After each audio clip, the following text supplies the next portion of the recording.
말씀 보겠습니다. 레위기 21장입니다.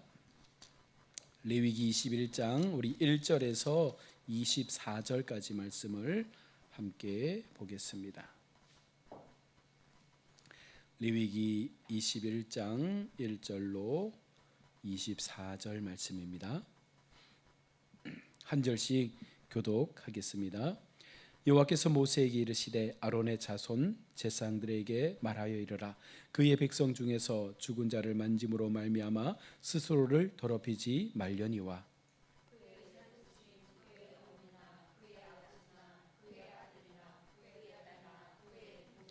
출가하지 아니한 처녀인 그의 자매로 말미암아서는 몸을 더럽힐 수 있느니라.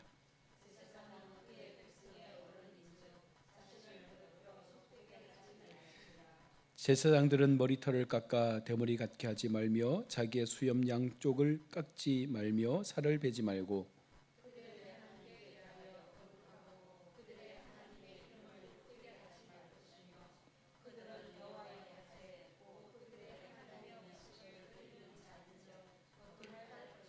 그들은 부정한 창녀나 이혼당한 여인을 취하지 말지니 이는 그가 여호와 하나님께 거룩함이니라.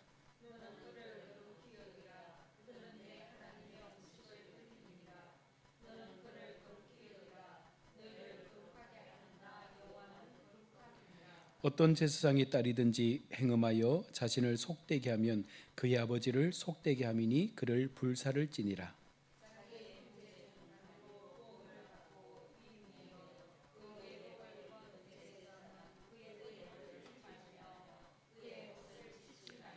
어떤 시체든지 가까이 하지 말지니 그의 부모로 말미암아서도 더러워지게 하지 말며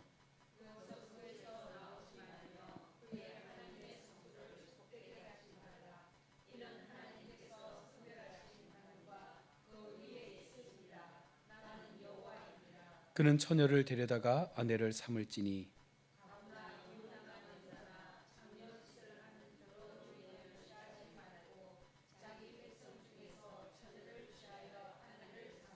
그의 자손이 그의 백성 중에서 속되게 하지 말지니 나는 그를 거룩하게 하는 여호와임이니라.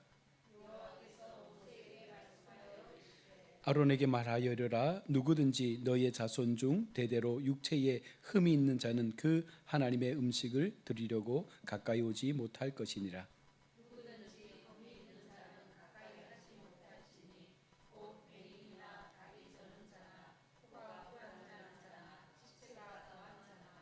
발 부러진 자나 손 부러진 자나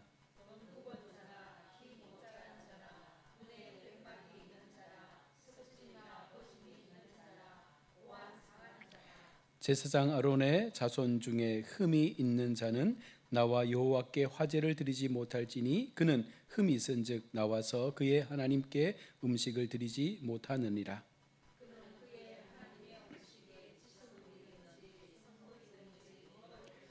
휘장 안에 들어가지 못할 것이요 제단에 가까이 하지 못할지니 이는 그가 흠이 있음이니라.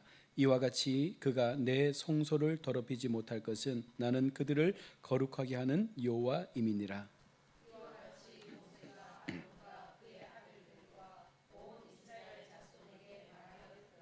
아멘.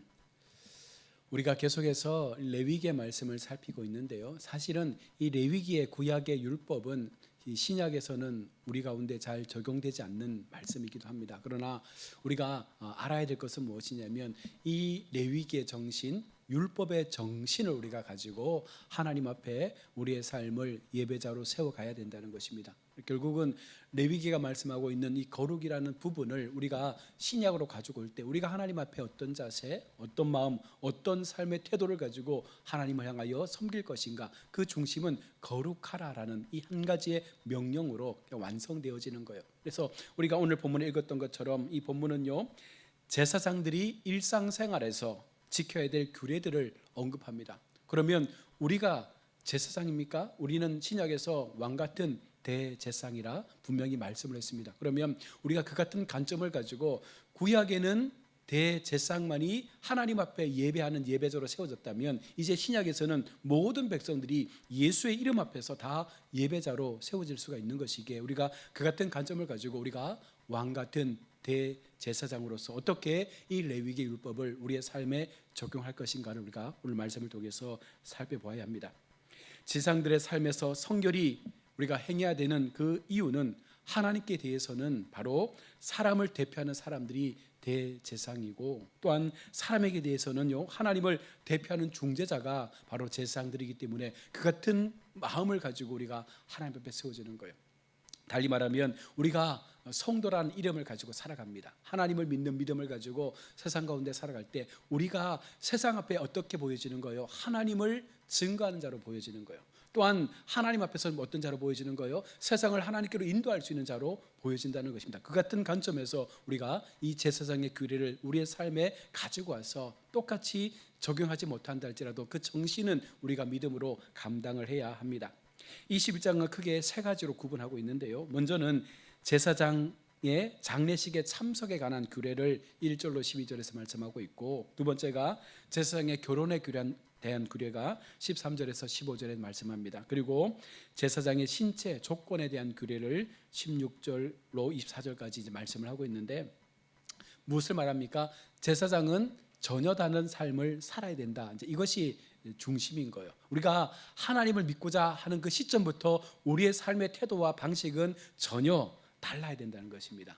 우리가 예수 믿고 난 다음에 우리가 처음 예수 믿기 전과 동일한 모습으로 하나님을 바라보면서 세상에서 삶을 살아가면 이것은 하나님 앞에 옳지 않다는 거예요. 예수님을 몰랐을 때는 그렇게 살아도 괜찮지만 예수님을 알고 난 이후에 내가 하나님 앞에 은혜를 받고 내가 구원의 백성으로 성도라는 이름을 부름받고 난 이후에는 우리의 삶의 태도와 방법은 전혀 달라야 된다. 이것이 오늘 본문이 주고 있는 교훈이죠. 이제 그들은 특별히 하나님께서 거룩하게 한 자들입니다. 우리는 하나님께서 성도라 불러주셨어요. 거룩한 하나님의 백성이라고 부르신 거예요. 이것은 달리 말하면 세상 속에서 세상과 우리를 구별해 놓은 거예요. 그러니 우리는 세상에 살아가지만 하나님 입장에서는요 거룩한 자로 택함을 받은 것이기 때문에 그 거룩함을 지켜내기 위해서 우리는 분명하게 다른 삶의 모습이 세상 가운데 드러나야 한다는 것입니다. 자, 그러면 한번 생각해 보셔야 되죠. 나의 삶은 세상에서 다르게 비춰지고 있습니까? 여러분의 삶은 직장에서, 가정에서, 우리의 삶의 자리에서 다르다라고 말씀할 수 있으세요?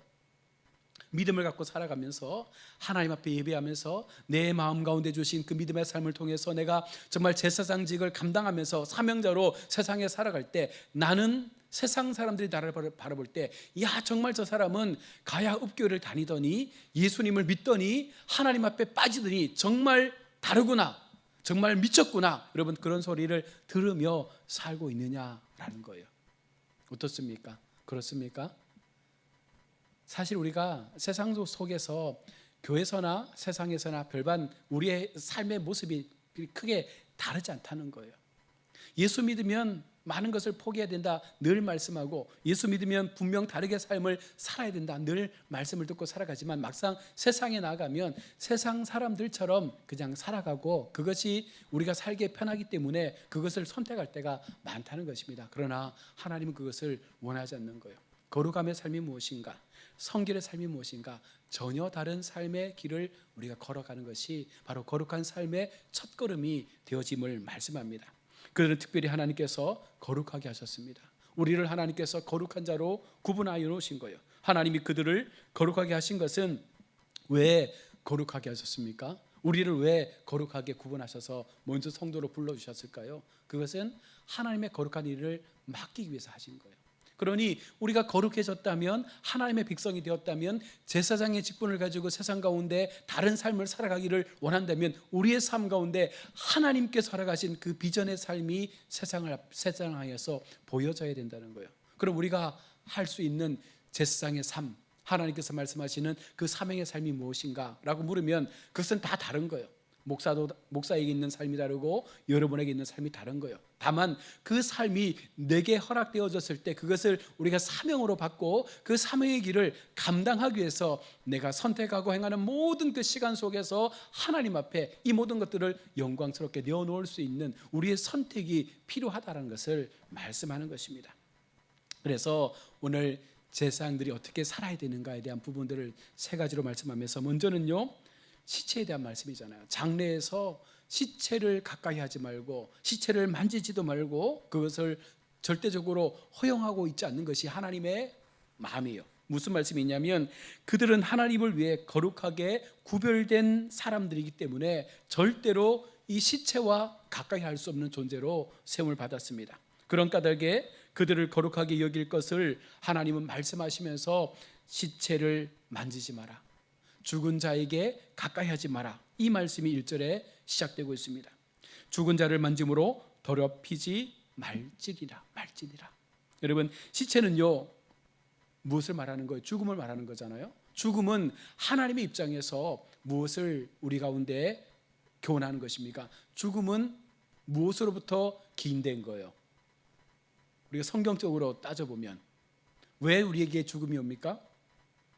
무엇 때문에? 죄 때문에. 그러니까 죽음이란 자체가 하나님 입장에서는요 죄의 하나의 형태인 거예요. 그래서 거룩한 자는 그 죽음을 가까이 할 수 없어요. 왜? 죄에 가는 것이기 때문에. 하나님은 그래서 대제사장들이나 제사장들이 시체를 만지거나 부정한 자리로 나가지 말 것을 요청하고 있는 것입니다. 그래서 우리의 삶도 똑같죠. 그렇다고 우리가 죽은 자를 만지지 않는다는 것은 아닙니다. 오늘날은 우리가 입관할 때나 마지막 가족을 떠나보낼 때 마지막 인사를 하면서 시체를 만지지 않습니까? 그것이 부정하다 말하지 않습니다. 중요한 것은 이것을 우리가 정신으로 받자는 거예요. 거룩의 정신, 성결의 정신, 우리가 철저하게 하나님 앞에 거룩함으로 부름받았기 때문에 우리가 더 이상 죽음의 자리에 놓이는 삶을 살지 않도록 하기 위해서 철저하게 이 같은 마음을 가지고 하나님 앞에 이 믿음의 시간들을 살아가자라는 것입니다. 또한 2절로 3절에서는요 일반 백성이 죽은 경우 제사장은 어떤 경우에라도 그들의 시체를 가까이 할 수 없지만 하나님께서 그럼에도 은혜를 베푸시는 게 뭐예요? 가족들, 고륙 친친, 직계 좀비 속에 대해서는요 시체를 만지고 시체에게 그 장례를 통해서 그 모든 것들을 수습할 수 있는 이 허락을 해주신 거예요. 제사장들도 이것은 무엇 때문일까요? 가족이니까. 그런데 여기에서 한 걸음 더 나아가면 대제사장은요 가족의 죽음마저도 참여할 수 없습니다. 그만큼 거룩의 가장 정점이기 때문에 하나님께서는요 일반 제사장들은 가족의 어떤 장례를 감당하고 그 시체에 가까이 갈 수 있도록 허락해 주셨지만 대제사장이 되면 절대로 그것조차도 허락되지 않은 것입니다. 그만큼 하나님은요 우리에게 거룩과 이 성결의 삶을 강력하게 요청하고 있다는 것입니다. 그러면서 4절에 말씀하는 것이 속되게 하지 말라.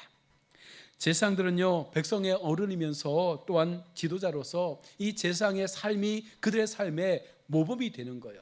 달리 말하면 우리가 어떤 모습으로 세상에서 살아가느냐에 따라서 세상 사람들이 하나님을 바라보는 관점이 달라진다는 거예요.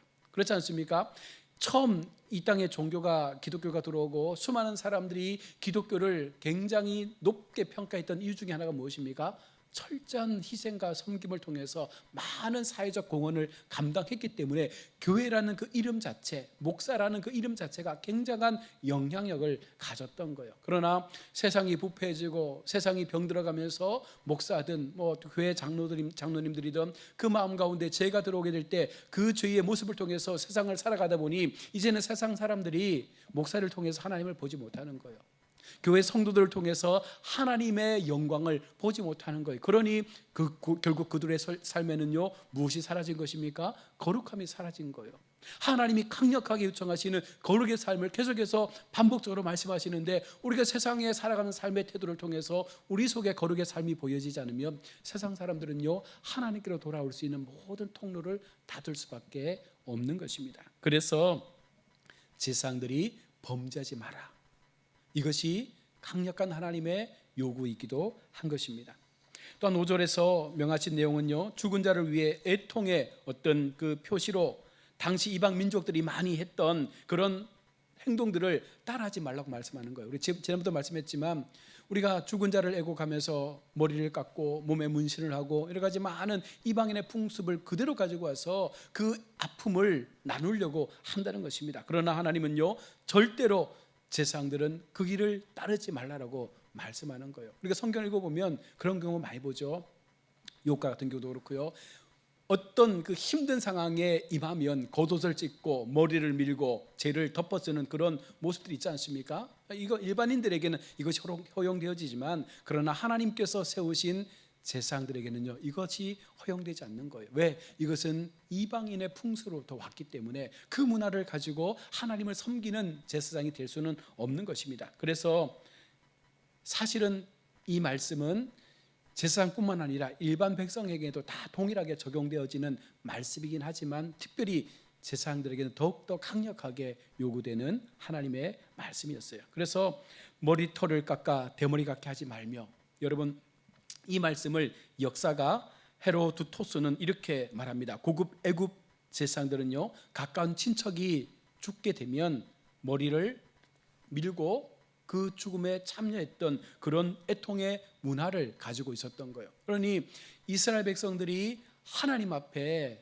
애굽의 삶을 오랫동안 가지고 살아왔던 모습이잖아요. 이제 그들이 다시금 가나안 땅에 들어가게 되고 그 가나안 땅에서 영적인 삶을 살아가게 될 때 여전히 그들 속에 남아있는 이 애굽의 이방적인 문화들을 가지고 하나님을 섬길 수는 없다는 것입니다. 그래서 하나님은 철저하게 그것을 끊어내고 하나님께서 말씀하시는 방법대로 우리 모든 것들을 살아가야 됨을 요청하는 것이죠.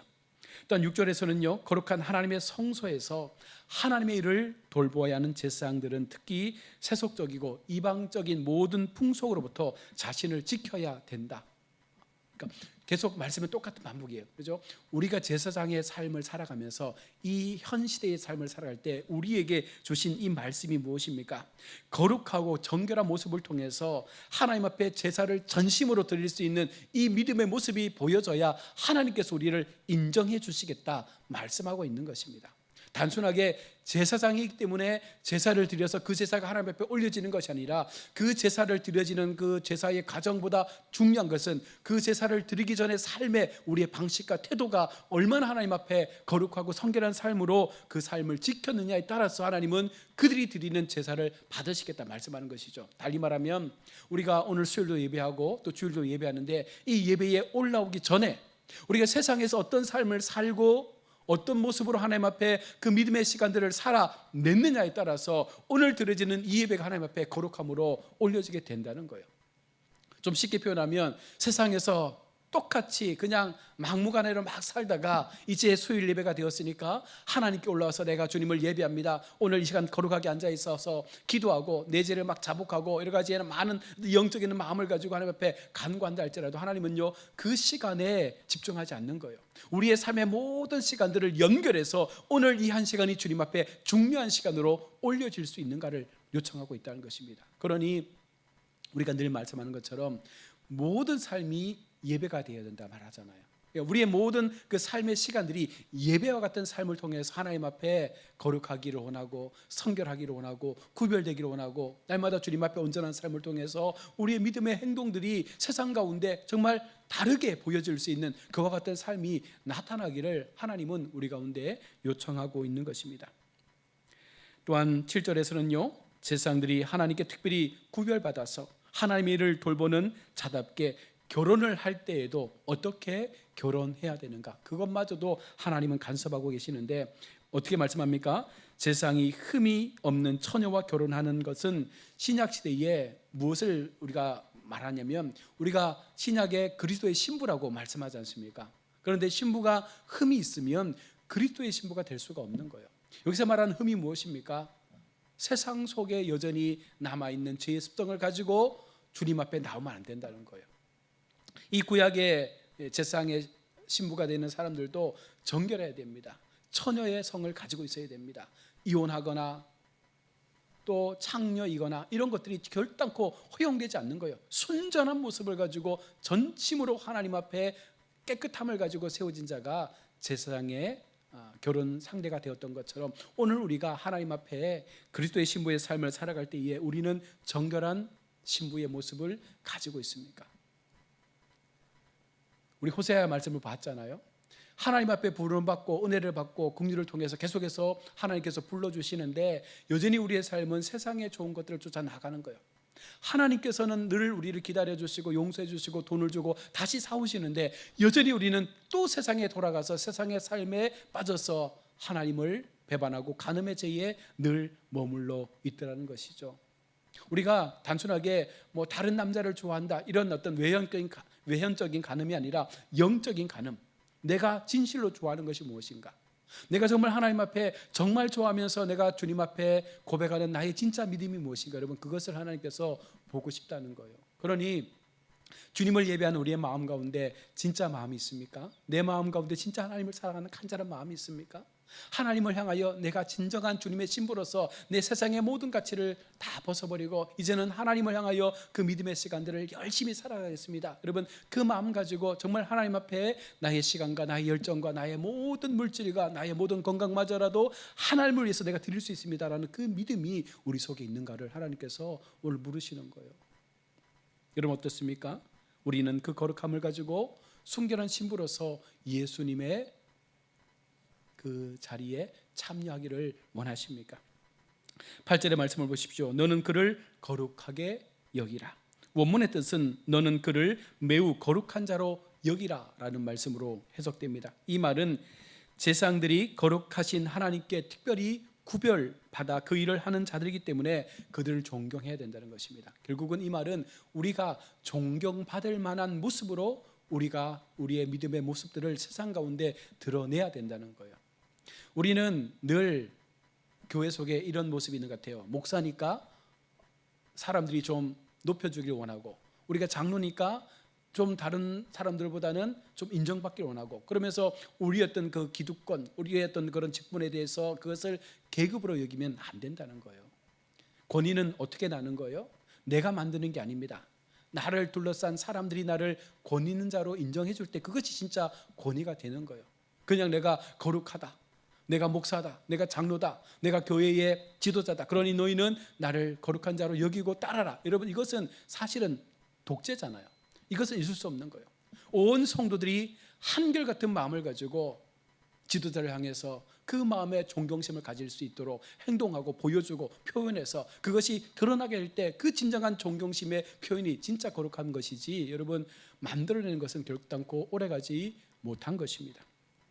그래서 또한 9절의 말씀을 보면 굉장히 무서운 말씀이 나오는데, 제사장의 딸이 음행을 해서 그 몸을 더럽히게 될 때 어떻게 하라 말씀하는 거예요? 불살라서 죽이라고 말씀하는 거예요. 왜냐하면 그 제사장의 딸의 행동은 곧 제사장의 책임이라는 것입니다. 그러니까 자녀에 대해서, 그 교육에 대해서 철저하게 가정을 지켜내고 가정을 건강한 삶으로 이뤄낼 것을 말씀하고 있는 것이죠. 오카는 목사님이 굉장히 훌륭한 목사님으로 사역을 하시고 하달나라 가셨잖아요. 그런데 그 아들 되시는 옥성호 형제 같은 경우에는 전혀 목사님의 반대되는 목회의 삶을 살고 있습니다. 구원은 없다, 천국은 없다, 예수님처럼 이 땅에서 그냥 잘 살고 거룩하게 살고 정결하게 살다 끝내는 것이 진짜 우리가 잘 사는 인생이다, 이렇게 책을 쓰고 있는 거예요. 오카는 목사님 평생에 가족 사진을 한 번도 찍은 적이 없다고 합니다. 그래서 마지막 임종 때, 임종하시고 그 장례 치를 때 목사님의 영정 사진을 들고 찍은 게 가족 사진이었대요. 그만큼 가족을 양육하는 데는 어떻게 보면 실패한 인생일 수도 있죠. 그런데 우리 여러분 한번 성경에도 보십시오. 엘리 제사장이나 사무엘이나 얼마나 유명하고 능력 있는 사람들입니까? 그러나 그 자녀들을 바르게 키우지 못했던 거예요. 그래서 우리가 하나님 앞에 거룩함을 지켜낸다는 것은요, 우리의 삶을 통해서 우리의 가정을 지켜낼 수 있는 믿음의 모범을 보여주고 그 자녀들이 동일하게 거룩한 자의 삶을 살아갈 수 있도록 우리가 그 시간들을 투자해야 하는 것입니다.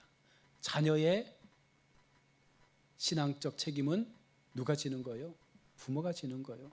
부모를 통해서 신앙은 유산받기 때문에 여러분 그것을 우리가 감당해야 한다는 것입니다. 그래서 하나님은요, 그 부정 앞에 철저하게 죽임을 통해서, 그것도 불사르는 그와 같은 죽임을 통해서 그것을 바로 잡겠다라고 말씀하고 있습니다. 그리고 계속해서 10절로 15절에서는요 대제사장에 대한 규례를 말씀합니다. 지금까지 19절까지는 일반 제사장의 말씀이었다면 이 10절로 15절은요 대제사장, 그러니까 대제사장은 한 사람밖에 없잖아요. 그 대제사장을 훨씬 더 제사장보다 성결이 더 강조되어지고 또 엄격하게 하나님께서 대제사장의 삶의 모습을 요청하고 있는 것입니다. 극즉 다시 말해서 이 구약의 율법은 하나님께서 가까이 가서 섬기느냐 덜 가까이 가서 섬기느냐에 따라서 성결에 대한 요구가 달라지는 거예요. 하나님 앞에 지성소로 들어가서 온전한 하나님을 향한 예배를 드리는 자가 대제사장이기 때문에 이스라엘 백성의 모든 죄를 속량하고 대속죄일에 그들의 죄를 하나님 앞에 고하고 그 죄의 삶을 받아내는 사람이 대제사장이기 때문에 하나님 먼저 더 거룩한 모습으로 그의 삶을 살아갈 것을 요청하고 있는 것입니다. 그러니 신약시대에는요 모든 그리스도인들이 하나님의 제사장들로서 거룩한 이 제사장 역할을 부여받았습니다. 그것도 하나님께서 우리에게 은혜로 주신 이 역할들을 그것을 쉽게 여기서는 안 된다는 것이죠. 그리고 신약의 대제사장은 누굽니까? 예수 그리스도예요. 그리고 우리는 일반 제사장이죠. 그래서 예수님께서 살아왔던 삶의 모범을 통해서 우리가 주님의 삶을 본받는 것, 예수 그리스도를 본받는 삶을 통해서 우리의 제사장직을 감당할 수 있기를 주님은 요청하고 있는 것입니다. 우리는 이제 직접 하나님을 섬기는, 하나님을 예배하는 제사장들이 되었잖아요. 그렇기 때문에 우리에게도 대제사장의 율법과 또한 제사장의 이 거룩의 율법을 동일하게 적용해서 신약의 삶을 살지만 그러함에도 우리가 좀 더 하나님께서 기뻐하시는 그 믿음의 자리 속에서 우리 자신을 갖고 가고 다듬어갈 수 있는 이와 같은 훈련을 해야 한다는 것입니다. 또한 13절로 15절에서 대제사장의 결혼 배우자에 대한 말씀은 사실은 제사장과 동일하게 나타나고 있습니다. 일반 제사장과 동일하게 흠이 없는 여자, 즉 기생과 가부와 이혼녀와 부정한 여인 등을 아내로 맞을 수 없다라고 말씀하는데 이것은 구약의 율법인 거예요. 지금으로 따지면 어떤 것을 말씀하는 거예요? 그들의 삶의 행동이 과거의 모습을 가지고 있으면 안 된다는 거예요. 철저하게 하나님을 믿는 그 순간부터는요 하나님께서 말씀하시는 거룩한 삶을 가지고 전심으로 주님을 따를 수 있는 그와 같은 여성을 배우자로 맞아야 된다라고 말씀하고 있고 또한 14절에서는요 그 배우자를 맞을 때 누구에게서 찾으라는 거예요? 백성 중에서 한 민족 가운데서 찾으라는 것입니다. 그러니까 보통 우리가 다른 나라에서 해외 결혼도 많이 하는데 하나님께서 이렇게 한 민족 속에서 배우자를 찾아는 이유가 무엇입니까? 우리 솔로몬을 생각하시면 돼요. 솔로몬은 정말 지혜로운 왕이었고 모든 것에 능한 왕이었고 모든 것을 다 가졌던 왕이에요. 그런데 그가 실패할 수밖에 없었던 이유가 무엇입니까? 이방 여인들을 왕후로 삼고 처첩으로 삼는 그 순간부터 그 모든 이방의 문화와 이방의 우상들이 다 들어오면서 이스라엘은 쇠퇴하기 시작한 것입니다. 만약 솔로몬이 그렇게 하지 않고 오직 하나님의 말씀을 통해서 믿음대로 그 길을 살아갔다면요 아마 훨씬 더 성경은 다르게 기록이 되어졌을 것입니다. 그러므로 우리는 그 같은 마음을 가지고 하나님 안에서 우리가 자녀들을 결혼시킬 때 동일한 거예요. 믿음의 자녀들을 배우자로 맞으라는 것입니다. 믿지 않는 자녀를 데리고 와서 결혼하겠습니다 할 때 여러분 신중하게 고민하셔야 되는 거예요. 내가 성교하는 마음으로 전도시키겠습니다 하지만 막상 살아보면 안 됩니다. 어려운 거예요. 그래서 우리가 어릴 적부터 아이들에게 반드시 배우자는 믿는 사람을 데리고 와야 된다. 그것도 하나님 앞에 순결한 사람, 거룩한 사람을 배우자로 데리고 와서 함께 믿음의 그 같은 뜻을 가진 자가 가정을 세워야 된다라고 하는 것이 하나님의 말씀인 거예요. 끝으로 16절로 23절은요 제사장의 신체 조건에 대해서 말씀합니다. 제사장이 되기 위해서 육체에 흠이 있어서는 안 된다라고 말씀하고 그런 사람은 절대로 하나님을 제사할 수 없다라고 말씀합니다. 그러나 이러한 규례는요 어디까지 종교적 성결을 상징하기 위해서 구약에서 말씀하고 있는 하나의 규례잖아요. 그래서 이것을 의식법상으로 받아들이는 것이지 오늘날 장애가 있는 사람들이 목사가 되지 못한다 이런 것은 아닙니다. 그 마음, 그 정신, 그 삶의 태도에 대해서 말씀하기 때문에 오늘날 이 말씀은 사실상 폐기된 말씀과도 같은 것입니다. 자, 그러므로 제사장의 무음을 요구하는 이 규례는요 결코 신체 장애인들을 무시하는 것이 아니라 그만큼 하나님 앞에 거룩과 순교를 요청하시는 하나님의 그 정신을 우리가 담고 믿음으로 하나님 앞에 우리가 예배자의 자리에 세워져야 됨을 말씀하는 것입니다. 즉 제사장들의 외적인 이 신체상의 완전성, 다시 말하면 정신적으로 육체적으로 이 모든 것들이 하나님 앞에 드리기에 합당한 모습으로 세워진 이와 같은 삶을 가진 자가 주님을 예배해야 된다는 것을 말하는 것입니다. 우리 모두가 하나님 앞에 예배자로 세워지고 거룩한 제사장으로 세워져서 주님께서 기뻐하실 세상을 향한 복음의 통로로서 우리가 셈을 받았는데, 여러분 우리가 그 역할을 얼마나 잘 감당하고 있습니까? 하나님께서 그 역할을 우리에게 감당하도록 그 길을 허락하셨는데 우리가 그것을 행하지 않으면 우리가 먼저 구원받은 그 구원의 길 자체가 사실은 의미가 없는 거예요. 나 혼자는 구원받았다라고 행복할 수 있겠지만 그러나 더 이상 하나님께서 나를 통하여 하실 일들이 없는 것입니다. 마지막 순간까지, 여러분 죽음의 그 순간까지 분명하게 지켜야 할 것은 나를 불러주신 하나님, 나를 거룩한 예배자로 세워주신 하나님, 특별히 이 신약의 시대 속에 우리가 예수님의 신부로서 그 믿음의 삶을 살아가기를 원할 때 반드시 나의 삶의 태도는 바뀌어야 된다는 것입니다. 변화된 모습을 통해서 지금까지 살아왔던 모든 내가 가지고 있었던 사고와 생각과 가치와 어떤 이념들을 다 버리고 이제는 오직 주의 말씀대로 내가 살겠습니다라고 하는 그 영적인 고백이 하나님 앞에 올려질 때 그가 진정한 거룩한 백성이 될 수가 있는 거예요. 근데 그 길을 선택하는 것이 쉽지는 않죠. 어렵습니다. 많은 것들이 어렵고, 왜냐하면 여전히 내 환경과 내 주변은 그대로 있잖아요. 그런데 그것을 내가 반대로 서서 싸우면서 바꾸려고 한다면 얼마나 많은 힘듦과 어려움이 우리 인생 가운데 놓이겠습니까? 그러나 하나님은 그렇게 살아가는 자에게 복을 주시겠다 말씀하고 있는 거예요. 그래서 우리는 모험을 하는 것입니다. 신앙은 모험인 거예요. 이 여정 속에서 어떤 풍랑, 어떤 환난, 어떤 어려움을 만날지 몰라요. 그러나 이 어려움들을 우리가 기꺼이 감당하겠노라고 하는 그 마음을 가지고 하나님 앞에 믿음으로 세워질 때 하나님은 우리에게 천군 천사를 허락하셔서 이 영적 싸움을 이길 수 있는 길로 인도해 주신다는 것입니다. 여러분 이것이 성도가 가진 특권이요 영적 예배자가 이 땅에서 누릴 수 있는 강력한 힘인 줄로 믿습니다. 그러니 두려워하지 마시고 내가 만나는 환난, 내가 만나는 어려움들, 이 영적 싸움에서 자꾸 물러가려고 뒤로 도망가려고 하지 마시고 점점 앞서서 싸워서 이기려고 하십시오. 하나님이 대신 싸워주실 거예요. 믿음으로 싸워서 이기려고 하셔야 여러분 우리의 그 싸움을 통해서 우리 자녀들이 신앙은 저렇게 하는 거구나, 믿음은 저렇게 믿는 거구나, 하나님 앞에 저렇게 우리가 삶으로 살아가야 되는구나 배우는 거예요.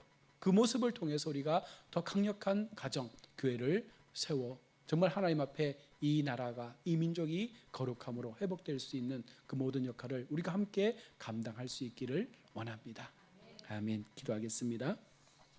아버지 하나님, 은혜를 감사합니다. 오늘도 우리가 하나님 앞에 수요일 밤 예배 드리며 말씀을 듣습니다. 우리 마음 가운데 주신 하나님의 거룩한 말씀의 이 요소들이 정말 우리의 삶을 바꿀 수 있고 우리의 믿음의 하나님을 향한 진실한 삶의 태도로 우리의 어떤 선택을 감당할 수 있는 결단의 말씀이 되게 하여 주옵소서. 우리를 왕 같은 제상으로 세워주시고 세상을 향하여 열방을 향하여 아름다운 복음의 향기와 복음의 통로로 우리를 먼저 불러주셨는데 우리가 그 역할을 감당하기 위해서 먼저 내가 삶의 태도를 바꾸고 믿음의 태도를 바꾸고 하나님 앞에 영적인 삶의 거룩함들을 지켜서 바르고 온전하게 순전하게 거룩하게 하나님의 뜻에 합당하게 살아갈 때 반드시 하나님은 우리를 통하여 더 놀라운 복음의 확정이 일어나도록 우리를 사용하실 줄로 믿습니다. 모두가 정말 주님 앞에 참 기쁨의 예배자 되어져서 진정으로 하나님을 매 순간 만날 수 있는